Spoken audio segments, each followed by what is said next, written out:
Jamais hasard de bonne blague, l'ami Dieudonné a lancé, en tout cas soutient le Zinecoin, une crypto-monnaie qui se veut une crypto-monnaie africaine, ou en tout cas centrée sur l'Afrique. Cette crypto-monnaie, le Zinecoin, est une escroquerie, c'est une arnaque qui va complètement s'effondrer. Je vais vous expliquer pourquoi et comment. Je vais vous expliquer aussi comment, si vous en avez acheté par malheur, vous allez pouvoir récupérer votre argent et peut-être même faire une plus-value et arnaquer les arnaqueurs. C'est le principe de l'arroseur arrosé. Allez, c'est parti.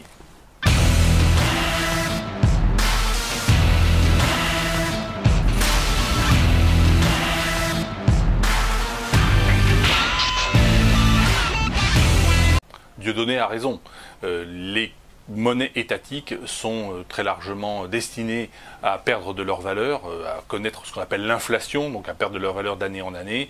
Et lorsque l'on fait des transactions de l'Europe vers l'Afrique, les sociétés de type Western Union, Dieudonné ne prononce pas ce nom, mais moi je le prononce, ainsi que d'autres sociétés de type bancaire, prennent des commissions absolument ahurissantes sur les transactions internationales. Donc le Bitcoin, effectivement, les crypto-monnaies sont une alternative aux monnaies étatiques et sont une alternative aussi à ces intermédiaires de type Western Union qui prennent des commissions tout à fait considérables. C'est un fait. La première vidéo que j'ai faite, Commandant Bonas, qui date de fin 2017, novembre 2017, elle était consacrée à le Bitcoin à $1 million. J'explique en long, en large et en travers comment le Bitcoin va progresser en termes de capitalisation financière, pourquoi et comment. Tout de suite après cette vidéo, le Bitcoin qui était autour de 6-7 000 $ est monté à 20 000 $, comme vous le savez, fin 2017. Ensuite, il est redescendu. J'ai refait une vidéo assez récemment lorsque le Bitcoin était autour de 4 000 $, et aujourd'hui, il est monté à 10 000 $. Donc ceux qui écoutent mes conseils ont gagné de l'argent, clairement, et continueront d'en gagner. Je persiste et je signe. Bitcoin à $1 million et peut-être même $1 milliard demain lorsque le dollar ne vaudra plus rien. J'explique pourquoi et comment dans ces diverses vidéos. Donc je suis le premier, je suis d'accord avec Dieudonné sur le fait qu'il faut s'affranchir des monnaies étatiques, qu'il faut s'affranchir des banques le plus possible. Sur cet aspect-là, il n'y a aucune discussion possible. Dieudonné a parfaitement raison. Après, sur la question du Zinecoin, le Zinecoin, c'est quoi? C'est une crypto-monnaie qui est basée sur le modèle du Bitcoin, qui est une imitation, c'est ce qu'on appelle un altcoin, une alternative au Bitcoin. Or, comme toutes les alternatives au Bitcoin, le Zinecoin n'apporte aucune innovation technique, il n'y a aucune révolution par rapport au Bitcoin. Et entre l'original et la copie, les investisseurs préféreront toujours l'original, qu'il soit africain, européen ou autre.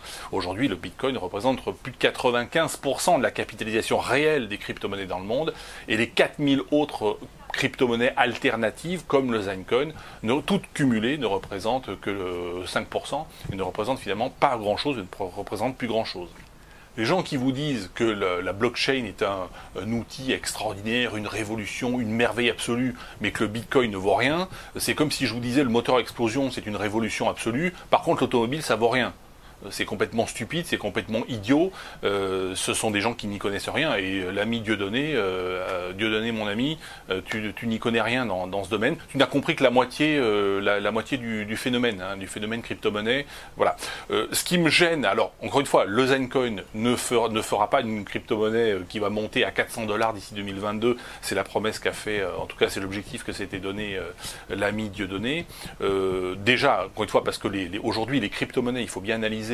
Nous sommes fin 2019, lorsque c'est le Bitcoin qui progresse le plus en termes de crypto-monnaie lorsqu'il y a une hausse de ces valeurs-là, et c'est le Bitcoin qui baisse le moins lorsque les crypto-monnaies baissent. Donc on est déjà entré dans la phase où les altcoins de type Zinecoin vont disparaître. Elles sont en train en fait de complètement s'écrouler. Alors ce Zinecoin a été fondé à l'origine en 2017, donc c'est pas tout à fait récent, par un escroc franco-algérien du nom de Karim Ben Abdelkader. C'est un personnage qui a fait déjà 3 fois faillite, qui a monté des arnaques terribles, qui a fait 3 fois faillite, et qui a été condamné en 2012 à 15 ans d'interdiction de gérer par le tribunal de commerce de Dijon. Donc le Zinecoin a été monté par un escroc.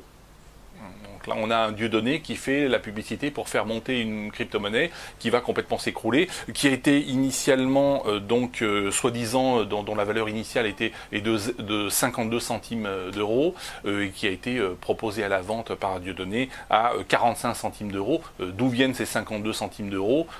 C'est sorti d'un chapeau. Pourquoi pas 52 euros? Pourquoi pas 52 000 euros? Encore une fois, il n'y a pas de marché encore sur cette crypto-monnaie. Et lorsque le 17 novembre, puisque c'est prévu pour le 17 novembre, ce Zinecoin sera mis sur le marché et donc on pourra faire des transactions, encore une fois, sur un marché libre, l'escroc Karim Ben Abdelkader, en tout cas le condamné, on ne peut pas dire encore que c'est une escroquerie, mais ça va se révéler assez rapidement, fera monter les cours. Les cours vont être multipliés par 2 ou par 3 assez rapidement. C'est la technique qu'on appelle du push and pull. En français, on pousse et on tire. C'est-à-dire que dans un premier temps, on achète, on met, le Karim va mettre 1000 ou 10 000 euros pour faire monter les cours. Encore une fois, c'est un marché très étroit, donc avec 1000 euros, on peut faire monter les cours assez facilement. Et puis une fois que les cours ont bien monté, on vend tout, on récupère la monnaie, et ceux qui ont investi au départ, eh bien, sont ruinés parce qu'ils ont perdu, parce que ce fameux Zinecoin va tomber à zéro. C'est une escroquerie qui est très très courante. Il y en a eu des dizaines comme ça aux États-Unis, dans le monde entier. Et ce qui est triste, c'est que Dieudonné s'associe à cette opération. C'est quelque chose de terrible. Je pense que lui-même risque de perdre beaucoup d'argent dans l'affaire. Maintenant, si vous avez suivi les conseils de Dieudonné, notamment, je pense à beaucoup de Camerounais, beaucoup d'Africains qui font des transactions, qui n'ont plus envie de passer par Western Union et qui se sont dit, bah tiens, on va faire une crypto-monnaie africaine. Le Bitcoin est une crypto-monnaie alternative, anarchique, internationale, autant africaine qu'européenne, qu'asiatique, qu'américaine. Voilà. Donc, on peut tout à fait l'utiliser. Mais les Africains qui sont notamment, je pense à beaucoup de Camerounais qui ont suivi les conseils de Dieudonné, qui ont acheté ce Zinecoin en pré-vente, ils vont se retrouver ruinés s'ils ne vendent pas immédiatement après le 17 novembre. Alors, encore une fois, les cours vont, selon la technique du push and pull, vont monter, vont être multipliés par 2, par 3 très rapidement, parce que c'est le but de l'escroquerie. Le conseil que je peux vous donner, c'est vendez à ce moment-là. Anticipez, vendez à ce moment-là. Et là, cette fois-ci, c'est le Karim Ben Abdelkader qui va boire la tasse, qui sera, lui, pris à son propre piège, parce que si vous vendez avant lui, eh bien, lui, la monnaie ne vaudra plus rien, et l'argent qu'il aura mis dedans pour faire monter les cours le 17 novembre, eh bien, il va perdre cet argent. Donc c'est le conseil que je peux vous donner pour vous sortir de ce mauvais pas. Dieudonné ensuite, le pauvre, va crier peut-être à la conspiration, ou va crier à la cabale, mais c'est, encore une fois, il s'est mis dans une grande difficulté. Alors peut-être que c'est aussi un coup médiatique, c'est aussi peut-être une façon de faire parler de lui. Je répète, moi je suis pas anti-Dieudonné du tout. Allez voir ses spectacles. Dieudonné, il est très bon quand il est dans l'humour. Dieudonné, fais-nous marrer, fais-nous rigoler. Arrête de faire du business, parce que là, à mon avis, c'est pas bon du tout. Et puis surtout que tes fans, un certain nombre de tes fans, là, vont perdre de l'argent. Donc je pense que ça va pas les faire rigoler du tout. Voilà, merci à toutes et à tous, et je vous dis à bientôt.